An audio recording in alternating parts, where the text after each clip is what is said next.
For the family, for the nation. Tourism സവാരിക്കും cycle club നല്ലൊരു സാധ്യതയാണ്. കൊച്ചി കുസാറ്റിൽ ബിരുദ പഠനം പൂർത്തിയാക്കിയ അതിരൂപാണ് അദീസ് ബൈസൈക്കിൾ ക്ലബിന്റെ ഉടമ. സുഹൃത്തുക്കളും അതിരൂപിന് പിന്തുണയുമായി എത്തിയതോടെ സൈക്കിൾ ക്ലബ്ബ് തിരുവനന്തപുരത്തും കൊച്ചിയിലും യാഥാർത്ഥ്യമായി. മൊബൈൽ ഉള്ളവർക്ക് SMS-ലൂടെ സൈക്കിൾ വാടകയ്ക്ക് ലഭിക്കും.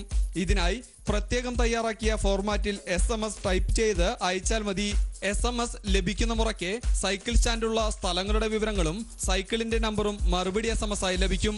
പ്രത്യേക നമ്പർ പൂട്ട് ഉപയോഗിച്ച് ലോക്ക് ചെയ്ത സൈക്കിളിന്റെ രഹസ്യ നമ്പറും SMS മുഖേന ലഭിക്കും. സൈക്കിളിന്റെ ഉപയോഗം കഴിഞ്ഞാൽ സൈക്കിൾ തിരികെ നൽകാൻ പഴയ സ്ഥലത്ത് എത്തണമെന്നും നിർബന്ധമില്ല. കാരണം കൊച്ചിയിലെ 14 സ്ഥലങ്ങളിലുള്ള സൈക്കിൾ ക്ലബിന്റെ ഏതെങ്കിലും ഒരു സ്റ്റാൻഡിൽ നിർത്തി പണം പ്രത്യേകം തയ്യാറാക്കിയ ബോക്സിൽ നിക്ഷേപിച്ച് മടങ്ങിയാൽ മതി. സൈക്കിൾ സവാരിക്കാർക്ക് പ്രത്യേക പാത റോഡിൽ വിഭജിച്ച് നൽകേണ്ടി വരുമോ എന്ന ആശങ്കയും തള്ളിക്കളയാനാവുന്നതല്ല. J news, Kochi. Jai Hind TV.